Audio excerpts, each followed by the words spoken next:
Halo semuanya. Pernah nggak sih kalian ngerasa heran? Kenapa kita belajar sejarah dan filsafat?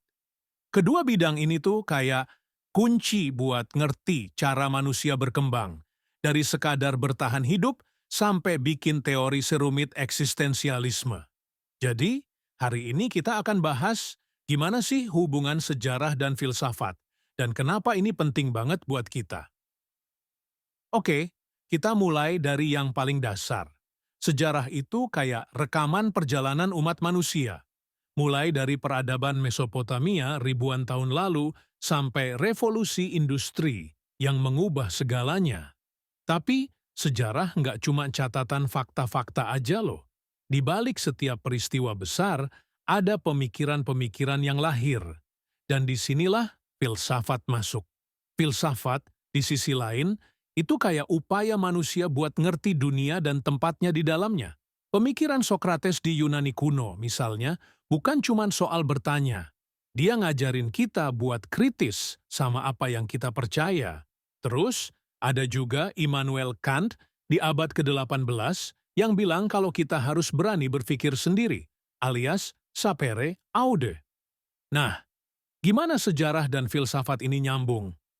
Bayangin kayak gini, setiap perubahan besar dalam sejarah itu selalu didahului atau diiringi perubahan pemikiran. Contoh, saat revolusi ilmiah di abad ke-17, pemikiran filsafat juga mengalami perubahan besar. Galileo, Kopernikus, dan Newton nggak cuma bikin teori fisika. Mereka juga mengubah cara manusia memahami alam semesta dan posisinya di dalamnya. Lanjut lagi, filsafat juga sering jadi cerminan kondisi sosial pada zamannya. Waktu Perang Dunia Kedua, misalnya, eksistensialisme jadi booming. Filsuf kayak Jean-Paul Sartre dan Albert Camus ngebahas absurditas hidup di tengah kekacauan perang. Mereka ngajarin kita bahwa hidup nggak selalu punya makna bawaan, tapi kitalah yang kasih makna itu. Kita juga bisa lihat gimana sejarah ngasih inspirasi buat filsafat masa depan. Misalnya, pas zaman pencerahan, pemikiran soal hak asasi manusia dan kebebasan muncul dari pengalaman sejarah penindasan. Filsafat politik kayak yang dipikirin John Locke dan Montesquieu jadi dasar buat demokrasi modern.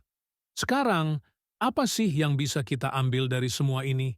Belajar sejarah tanpa filsafat itu kayak baca novel tanpa ngerti pesan moralnya. Dan belajar filsafat tanpa sejarah itu kayak bermimpi tanpa pijakan. Keduanya saling melengkapi dan ngajarin kita buat berpikir lebih dalam. Bukan cuma soal apa yang terjadi, tapi juga kenapa dan gimana kita bisa belajar dari itu. Jadi, gimana menurut kalian? Apakah kita bisa jadi masyarakat yang lebih baik dengan memahami sejarah dan filsafat? Atau mungkin ada cara lain buat belajar dari masa lalu dan membangun masa depan? Kalau kalian suka konten kayak gini, jangan lupa buat like video ini dan subscribe.